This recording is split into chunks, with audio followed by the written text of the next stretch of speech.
কি ব্যাপার? কি করো এগুলা? মাঝখানে এই বাধাটা দিলাম যাতে করে তুমি আমার কাছে না আসতে পারো, তাই বলে এইভাবে মাঝখানে এত বড় একটা কোলবালিশ রাখবা তুমি? যাতে করে আমি একটু পবিত্র থাকতে পারি। হোয়াট? মানে এখানে অপবিত্রতার কথা কোত্থেকে আসতেছে?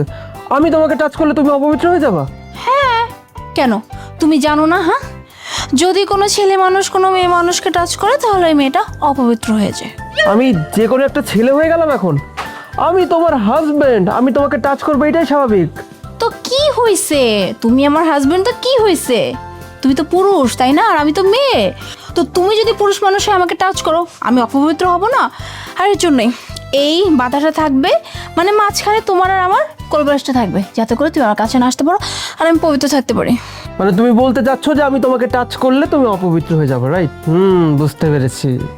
আচ্ছা একটা কথা বলো তো, আমি তোমাকে টাচ করলে তুমি অপবিত্র হয়ে যাবা, তুমি যখন ওয়াশরুমে যাও তখন তখন তুমি অপবিত্র হবে না? ওফ, তুমি ওই অপবিত্রের সাথে এই অপবিত্র কিভাবে মেলাইতো স্যার? ওয়াশরুমে প্রত্যেকটা মানুষই যাবে, কিন্তু একটা পুরুষ মানুষ একটা মেয়ে মানুষকে ধরলে একটু বেশি অপবিত্র হয়। আর আমি তো এটাই বুঝতে পারছি না যে হঠাৎ তোমার কি হয়ে গেল যে আমাদের মাঝে এত বিশাল সাইজের একটা কোলবালিশ রেখে দিছো, আবার বলতেছো তোমার কাছে যাওয়া যাবে না, তুমি অপবিত্র হয়ে যাবা। কি সমস্যা? কি মানত? মানত? স্ট্রেঞ্জ। কিসের মানত? মানত? মানত আবার কিসের মানত? একটা মানত করছি, তো ওই মানতটা যতদিনে পূর্ণ না হচ্ছে ততদিনে এরকম মাঝখানে কোলবালিশই থাকবে, কারণ ওই মানতটা পূরণ হবে তখনই যখন আমি পবিত্র থাকবো। তো তোমার এই মানত কবে পূরণ হবে? পূরণ এমনও হতে পারে 10 দিন, 15 দিন, 1 মাস, 2 মাস, 6 মাস, 1 বছর। হ্যাঁ, মানে যতদিন তোমার মানত পূরণ না হবে আমি তোমার কাছে আসতে পারবো না? আজব তো, আমি তোকে তো বললাম যে আমি এখন একটা মানত করছি, আর এই মানতের পুরাটা সময় জুড়ে আমাকে পবিত্র থাকতে হবে, একটু অপবিত্র হওয়া যাবে না। আর যদি অপবিত্র হয়ে যায় পরে আমার মানতটা পূর্ণ হবে না। তাই যতদিনে না আমার মানত পূর্ণ হচ্ছে ততদিনে তোমার আমার মাঝখানে এইভাবে একটা ব্যারিকেড থাকবে। ওকে? কি মহা মুসিবত রে বাবা! এই পাগল হয়ে গেছো তুমি? এতদিন আমি তোমাকে ছাড়া কিভাবে থাকবো? আমি তো বোরিং হয়ে যাবো, আমি পারবো না এসব মানতে। কে বোরিং?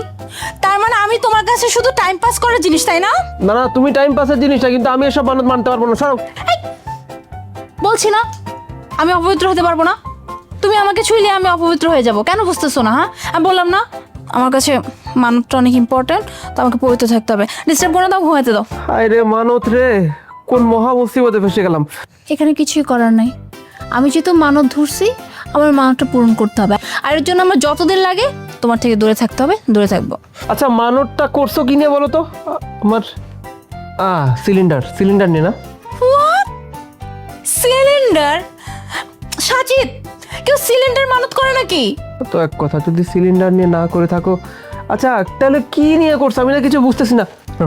চুরি, রাইট? কাঁচের চুরি, রেশমি চুরি। চুরি? চুরির জন্য কি মানত করে? হ্যাঁ, এটা কেমন কথা বললা? না, কালকে তো আমি তোমার পছন্দের চুড়িটা ভেঙে ফেলছিলাম, চুরিও না।